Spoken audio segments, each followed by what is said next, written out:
Welcome back, film fans.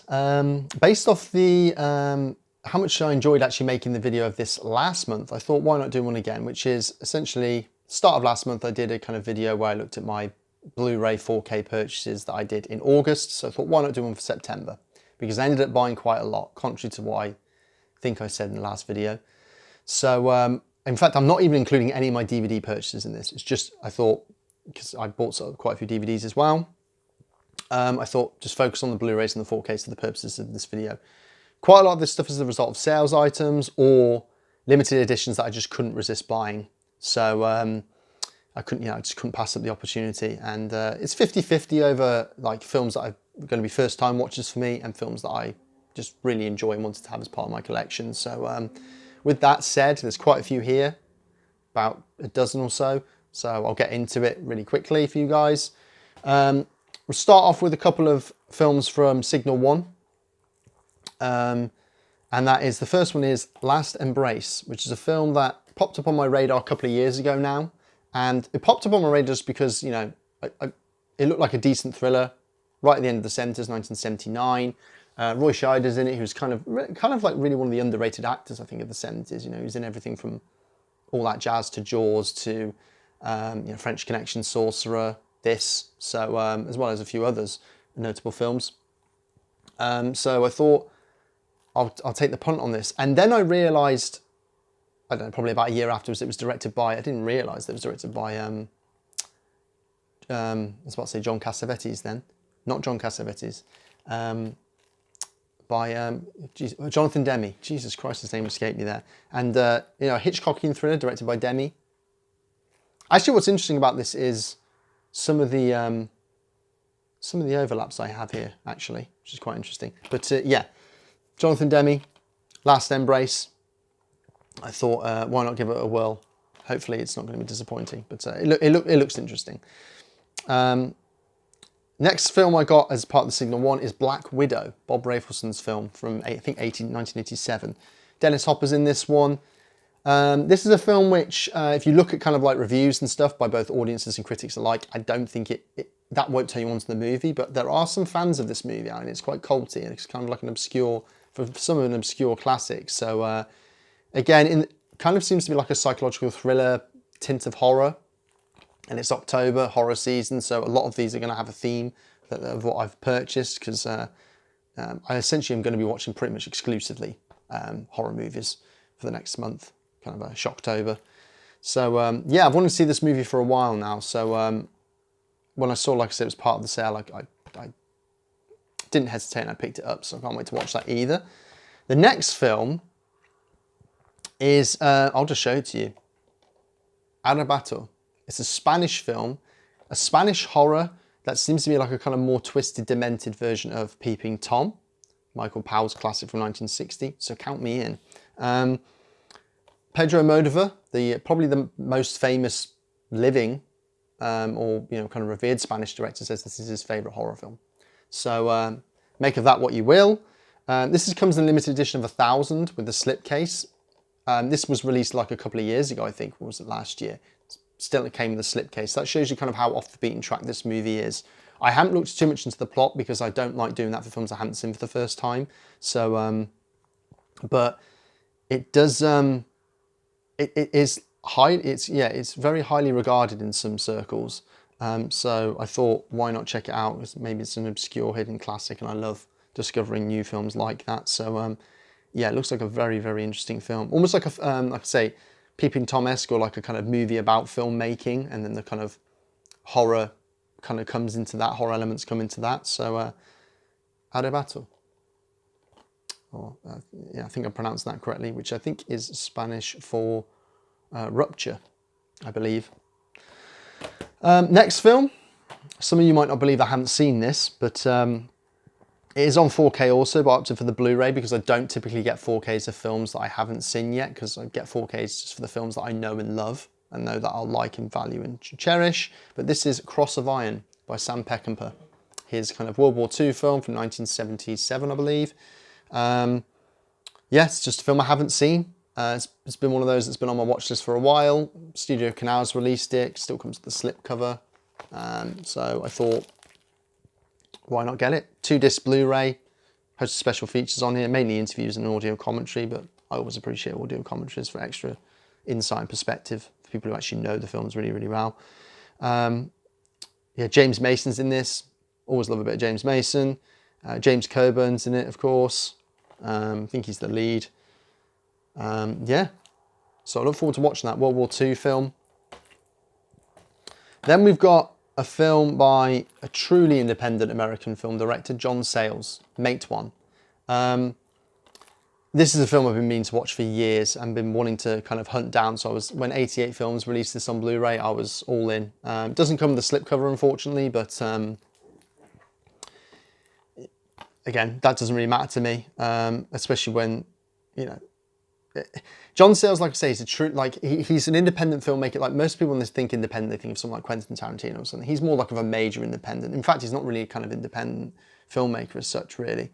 John Sayles is, and as a result, his films really go under the radar. But he's kind of a filmmaker who makes kind of pictures about like the stuff of life, real relatable people and characters and dialogue, ensemble casts, kind of dramas primarily, political in their content as well. This is explicitly political because it's about a guy who tries to bring unionization to the rail workers, and it's met with obviously resistance by the bosses, violent resistance. So it's about that kind of that battle. Yeah, Chris Cooper also stars, of course, who departed last month, James Earl Jones, who I did a tribute video on. If you haven't seen that, check it out. And this is one of the videos of, this is one of the films of his that I noted that he was in, and I really wanted to see. So that's an extra reason to see it. But yeah, probably most well known for directing Lone Star, which is out on 4K on Criterion now. That's probably his most famous one. Even that's a bit, like I say, kind of underground or underappreciated, I think. So I've seen a few of Sayles' movies before, but like I say, Mate One, along with City of Hope and Brother from Another Planet, are probably the three that I've wanted to see the most for the longest now. So I'm glad that I finally got Mate One. But we need decent editions of City of Hope, because that's not even available in this country, I believe, so in the UK. Same with Brother from Another Planet, I think. Yeah, so next two films. So we're moving on to the 4Ks now. This was part of a 2 for 30 deal, and I thought that was a bargain considering what they are, so I had to pick them up. The first is, again, by another true independent American director, Ghost Dog, Where the Samurai by Jim Jarmusch, directed in 1999. A film that's just so interesting in terms of its clash and mixing of kind of different cultures and cultural appropriation. You've got Forrest Whitaker, who's this kind of, you know, samurai-like character, loner, code of honor. So you've got that kind of samurai ethics mixed in with a kind of bit of, you know, an assassin movie with the Italian mob, a soundtrack by Wu-Tang's RZA. Yeah, just kind of an original, one-of-a-kind movie, really, by probably one of my favourite Jim Jarmusch films, actually. But yeah, limited edition steelbook 4K, 15 quid, technically speaking, couldn't pass that up. And the other one as part of that deal I got was Breaking the Waves by Von Trier. Controversial filmmaker, and I still don't know how I feel about this movie. I watched it, God, years ago now, and I kind of came away from it feeling kind of uncertain and uneasy, and not in a good way, not in, I think, the intended way. So I have some issues with the film, but the remarkable performance by Emma Watson, and yeah, it's quite a lengthy film, 2.5 hours, and it's a film which really is kind of like probably the standout or breakout movie, certainly to a certain point of Lars von Trier's career, and the Dogma movement in general, which of course is a kind of contract of movie rules that he wrote with fellow filmmaker Thomas Vinterberg. A series of rules which, by the way, they went on to break, and they neither of them really followed anyway. Thomas Vinterberg, probably most well known for, I was going to say for Festen, 1998, The Celebration, but it's probably now The Hunt with Mads Mikkelsen. Both really good films, and I think probably I enjoy them more than this. This is a slog, and I think it's meant to be a slog, but again, it's great performance. It is a beautifully shot film. But like I said, I do have issues with it, I think. But I need to rewatch it to kind of really feel how, like, make up my mind about how I feel about it, because I saw it for so long ago. And like I say, I felt uneasy about it. But yeah, limited edition, I think, with a slipcover. Curzon, formerly Artificial Eye, 2-disc Blu-ray, sorry, 4K. The extras are on a Blu-ray, I believe. But this 4K is region free, A, B or C. So if you're interested in getting Breaking the Waves, there's your chance. Like I said, it was on the 2 for 30 deal, so that's a good bargain. Okay, now on to some horrors. These are all, well, these are 4K limited editions, and I had to pick them up. So the first one is the classic by He Shall Not Be Named, Roman Polanski. Rosemary's Baby, 1968. Horror classic, right? Brilliant performance by John Cassavetes in here. That's why I had him on the brain earlier when I was trying to think of Jonathan Demme. There you go, almost forgot him again. Yeah, great film this is. Slow burn, atmospheric horror, done right. And a kind of a feminist film classic. I think, I don't want to go on a rant here about Polanski, but I think, or shall I say people's, I think people's film criticism really, people have some real brain dead takes when it comes to Polanski, because I think their hatred or dislike of him as a person clogs their, they can't separate art from artist, but because, what he's done in his personal life, his films he's made quite a few feminist classics, actually, and I think that messes with people's heads a little bit. But Rosemary's Baby, I think, is one of them. Terrific film, I think. But probably like the true heir to Hitchcock, perhaps. Certainly huge influence on him as a filmmaker. But yeah, I really enjoyed Rosemary's Baby when I saw it, and I had to pick it up when it was on limited edition 4K. Okay, 2 limited edition Arrow 4Ks now. I think at least one of which is out of print. Maybe the other one is, in terms of the limited edition aspects of them. So we've got Brian De Palma's 1976 film Carrie, and Silence of the Lambs by Jonathan Demme again. Yeah, what can I say? So Silence of the Lambs, brilliantly made film. I don't think it's the masterpiece that people say or think that it is, but it is a very, very watchable movie. It's a kind of procedural done right. I think what's really interesting about Silence of the Lambs is how it splits camps, where you'll have die-hard horror fans claiming it's not a horror, right? And then you'll have other people who are not horror fans claim this is almost being their favourite horror. So like, people who traditionally don't like horror movies like Silence of the Lambs. But people who are die-hard horror fans will say this isn't a horror film, this is a crime film. It's very interesting how it saddles that border of genres, I think. Yeah, like I say, I don't hold it in as high regard as other people, but I do think nonetheless it's a brilliantly made film. And then Carrie is a film which, when I first saw back when I was a teenager, didn't love it, and then I've watched it a few more times since, and like a lot of De Palma's work, and De Palma in general as the director, really grown on me. I'm to the point now where I love Carrie. I think it's a classic. What's there to say about it, right? Again, both these limited edition with the posters and art cards and the kind of slip cases.